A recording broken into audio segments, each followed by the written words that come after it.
আসসালামু আলাইকুম ওয়া রাহমাতুল্লাহি ওয়া বারাকাতুহু। একটু জোরে সালামের উত্তর দিতে হবে।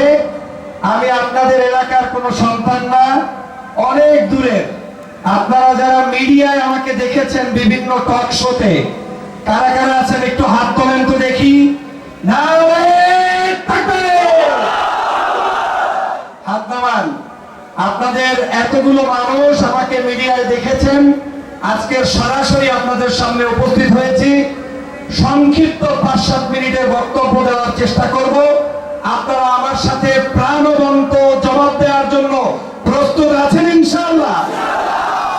আজকের এই চুন্তি দরবার শরীফ ঐতিহাসিক একটি দরবার, যেখানে দ্বীনের জন্য, ইসলামের জন্য এবং সত্যিকার ইসলামের জ্ঞান চর্চার জন্য যেই ভূমি থেকে দ্বীনের দাওয়াতকে প্রচার করা হয়, তার মধ্যে অন্যতম হচ্ছে এই সিরাতুন নবী মাহফিল। ঠিক কিনা বলেন? এই চুন্তি দরবারের সিরাতুন নবী মাহফিল থেকে বহু পথ হারা, পথ ভ্রষ্ট মানুষ দ্বীন শিখেছে, ইসলাম শিখেছে, তাজিব শিখেছে, তামাদ্দুন শিখেছে। ঠিক কিনা বলুন? আজকের এই উদ্বোধনী অনুষ্ঠানে আমি গোলাম উপস্থিত হতে পেরেছি, এজন্য আল্লাহ দরবারে শুকরিয়া আদায় করছি, আলহামদুলিল্লাহ। প্রিয় ভাই ও বোনেরা, যারা পর্দার আড়ালে পড়ে আছেন, আপনাদের সকলকে সম্বোধন করে বলতে চাই, সিরাতুন নবী মাহফিলের তাৎপর্য এবং উদ্দেশ্য হচ্ছে যেই রাসূল করিম সাল্লাল্লাহু আলাইহি ওয়াসাল্লাম 570 খ্রিস্টাব্দে কুসংস্কার অন্ধকারাচ্ছন্ন সমগ্র আরব জাহান যখন ছিল, যখন নারীদেরকে অপমান করা হতো, অপদস্থ করা হতো, জেনা, ব্যভিচার, অত্যাচার, নিষ্ঠুরতা ছিল, তখন আমার নবী এসেছে। সেই নবীর আদর্শ প্রচার করে রাসূল সাল্লাল্লাহু আলাইহি ওয়াসাল্লাম পৃথিবীর বুকে ইসলাম ধর্ম কায়েম করেছে। ঠিক কিনা বলেন? সেই ইসলামের সুবাতাস পৌঁছে দেওয়ার জন্য হচ্ছে আজকের এই সিরাতুন নবী মাহফিল। এই সিরাতুন নবী মাহফিল হচ্ছে সারা পৃথিবীর সকল মানুষদেরকে ধর্মের দাওয়াত দেওয়া, রাসূলের চরিত্রকে জনগণের কাছে পৌঁছে দেওয়া, আল্লাহর জমিনে আল্লাহর দ্বীন কায়েমের জন্য, আল্লাহর ধর্ম প্রতিষ্ঠার জন্য জীবনকে বিলিয়ে দেওয়া। ঠিক কিনা বলো? অতএব চুন্তি দরবার আজকের সেই ঐতিহাসিক কাজটি দায়িত্ব পালন করছে, যেটা বাংলাদেশে একটি বিরল খেদমত, যেটা অন্য কোন জায়গায় এত বড় মহিষারে অনুষ্ঠিত হয় বলে আমার জানা নেই। আমি সেজন্য চুন্তি দরবারের এই কার্যক্রমের শুভ কামনা করি। তাদের সকল কার্যক্রমকে আল্লাহ পাক আরো বাড়িয়ে দিন। সবাই বলুন আমিন। প্রিয় বন্ধুরা আমার, আপনারা যেই রাসূল সাল্লাল্লাহু আলাইহি ওয়াসাল্লামের কথা শুনেছেন, শুনছেন, সেই রাসূল যখন পৃথিবীতে এসেছে, তখন পৃথিবীর চিত্র ছিল মানুষকে হত্যা করা হতো, নারীকে নির্যাতন করা হতো, মানুষের উপরে জুলুম করা হতো, অত্যাচার করা হতো। আজ এত শত শত বছর পরেও আজও কি এই হত্যা, নির্যাতন, জুলুম, অত্যাচার বন্ধ হয়েছে না আছে? বন্ধ হয়েছে? জোরে বলতে হবে, বন্ধ হয়েছে? তাহলে যদি বন্ধ না হয়ে থাকে, রাসূলের আদর্শ প্রচার বন্ধ হতে পারে না, পারে না, পারে না। ঠিক কিনা বলে? কারণ রাসূল সাল্লাল্লাহু আলাইহি ওয়াসাল্লাম অনুভব করেছেন, তার এই পৃথিবীতে তার দায়িত্ব ছিল মানুষকে সুপথে পরিচালনার জন্য, মানুষকে ধর্মের পথে পরিচালনা করার জন্য, মানুষকে তার দ্বীনের দাওয়াত দেওয়ার জন্য। আজ এখন পর্যন্ত আমার বাংলাদেশে এখনো নারী নির্যাতন বন্ধ হয় নাই। ঠিক কিনা বলো?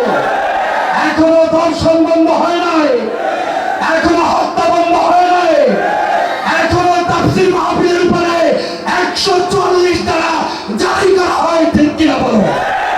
এখনো বাংলাদেশে ইসলাম কায়েম হয় নাই। ঠিক কিনা বলো? অতএব কোরআনের রাজ, ইসলামের রাজ প্রতিষ্ঠিত করার জন্য আপনার দাওয়াতি পদ্ধতি, ইসলামের সুমহান আদর্শকে বাস্তবায়ন করার জন্য কারা কারা রাজি আছেন? দুই হাত তুলে দেখিয়ে দেন। নারায়ে এই ধরনের মুমিন দিয়া ইসলাম কায়েম হবে কিনা আল্লাহকে দেখিয়ে দাও। নারায়ে তাকবীর। আরো জোরে রাখবে, কারণ আমাদের চতুর্দিকে হাত নামান। আমি যখন ধরে বলতে পারবো বলতে হবে। চতুর্দিকে ঘিরে আছে কালো মেঘ।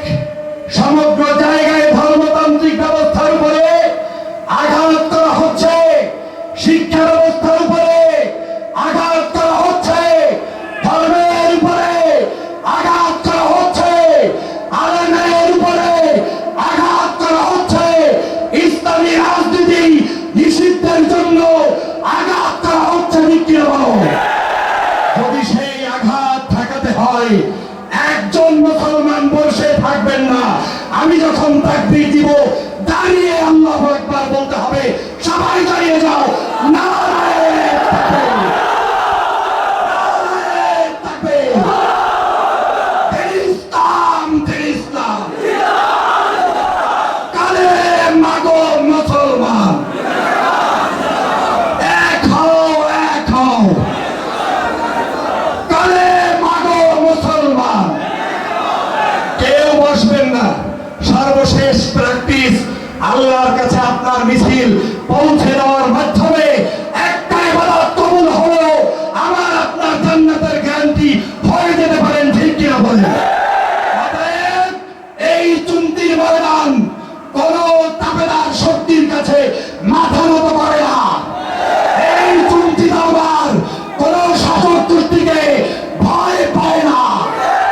এই চুন্তি দরবার একমাত্র আল্লাহর দরবারে মাথা নত করে। ঠিক কিনা বলো?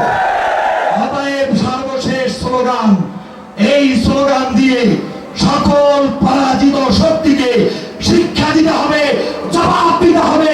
বাংলার জমিন কলেমার জমিন, বাংলার জমিন ইসলামের জমিন, বাংলার জমিন ধর্মপ্রাণ মানুষের জমিন। ঠিক কিনা বলো? রাজি আছো মুসলমান? মিছিল হবে, আরো জোরে মিছিল হবে।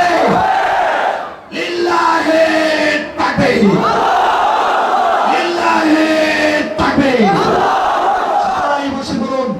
আমি আপনাদের কাছে উদাত্ত আহ্বান জানাই, চন্ডী দরবার যতদিন ইসলামের জন্য থাকবে, ধর্মের জন্য থাকবে, সমাজের উন্নয়নের জন্য থাকবে, ততদিন এই দরবারের বাণী কোনাকে ভালোবেসে আল্লাহর জমিনে আল্লাহর দ্বীন প্রতিষ্ঠা করতে কারা কারা রাজি আছে হাত তোলো। সবাইকে ধন্যবাদ। ভালো থাকবেন, সুস্থ থাকবেন। আগামী দিনে ভিন্ন কোনো সময় দেখা হবে। আমি কক্সবাজারে এসেছিলাম, ওখান থেকে যাওয়ার পথে এত সুন্দর একটি মাহফিল যখন ধরম পেয়েছি লোভ সামলাতে পারি নাই, চলে এসেছি। কিন্তু আমাকে এখনই বিদায় নিতে হবে। হয়তো আপনাদের সাথে আজকের হাত মিলাতে পারবো না, কারণ তাহলে মাহফিলের পরিবেশ নষ্ট হবে। আপনারা সবাই